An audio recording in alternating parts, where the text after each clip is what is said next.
ফের শাসক নেতার সিন্ডিকেট যোগ। এবার কৃষ্ণনগরে কাউন্সিলরের বিরুদ্ধে অভিযোগ। কৃষ্ণনগরে তৃণমূল নেতার বিরুদ্ধে জুলুমবাজির অভিযোগ। 16 নম্বর ওয়ার্ডে জবরদস্তি নির্মাণ বন্ধের অভিযোগ। একতলা বাড়ির দোতলা তৈরিতে বাধা দেন নেতা। কথা বলবো সমীর রুদ্র আমাদের প্রতিনিধির সঙ্গে। সমীর, ঠিক কি অভিযোগ উঠছে তৃণমূল নেতার বিরুদ্ধে? দেখো, আমি কৃষ্ণনগর পৌরসভা 16 নম্বর ওয়ার্ডের বাসিন্দা অঞ্জনা দাস। তিনি তার একতলা বাড়ি দোতলা করার জন্য কৃষ্ণনগর পৌরসভা থেকে গত 2 আগস্ট প্ল্যান পাস করেন এবং সেই প্ল্যান অনুযায়ী গৃহ নির্মাণ করতে চান, কিন্তু 27 তারিখে ওই পৌরসভার পক্ষ থেকে তার গৃহ নির্মাণ করতে বাধা দেন। এরপরে তিনি যখন পৌরসভা যোগাযোগ করেন, পৌরসভা থেকে জানানো হয় স্থানীয় কাউন্সিলর সুমিত ঘোষের সঙ্গে যোগাযোগ করতে। আবার যখন তারা সুমিত ঘোষের কাছে যান, তিনি জানান যে পৌরসভায় যোগাযোগ করতে। এইরকম ভাবে দুজনের একে অপরের দিকে চাপাচাপি করেন, কিন্তু সেই যখন সুরাহা না পেয়ে তিনি আবারও কাজ শুরু করেন এবং সেই সময় পুনরায় কিন্তু সেই কাউন্সিলর দলবল নিয়ে গিয়ে কাজে বাধা দেন।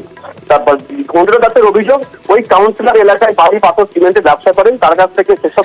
এই যে দলনেত্রী বারবার নির্দেশ দিচ্ছেন যে দলের শৃঙ্খলার প্রশ্নে কোনো আপোষ নয়, সাধারণ মানুষের পাশে থাকতে হবে, তারপরেও এই ধরনের ঘটনা ঘটছে। এলাকার তৃণমূল নেতৃত্ব কি বলছেন? দেখো, তৃণমূল নেতৃত্ব কৃষ্ণনগর পৌরসভার চেয়ারম্যানের দাবি যে ওই যে অভিযোগকারী অঞ্জনা দাস তিনি যে বাড়ি করছিলেন সেটা অবৈধভাবে করছিলেন। পৌরসভা থেকে প্রথম দিকে কোনো অনুমতি দেওয়া হয়নি, এরপরে বন্ধ করা হয় এবং এরপরে কৃষ্ণনগর পৌরসভার যে ইঞ্জিনিয়ার তার সাথে কোনোভাবে তিনি প্ল্যান পাস করান এবং এই কারণে একটা শোকজ করা হয়েছে। এর পাশাপাশি যে প্ল্যান কৃষ্ণনগর পৌরসভা থেকে স্যাংশন করা হয়েছিল সেই প্ল্যান অনুযায়ী গৃহ নির্মাণ করা হচ্ছিল না, সেই কারণেই কিন্তু এই নির্মাণ বন্ধ করার নির্দেশ দেওয়া হয়েছে।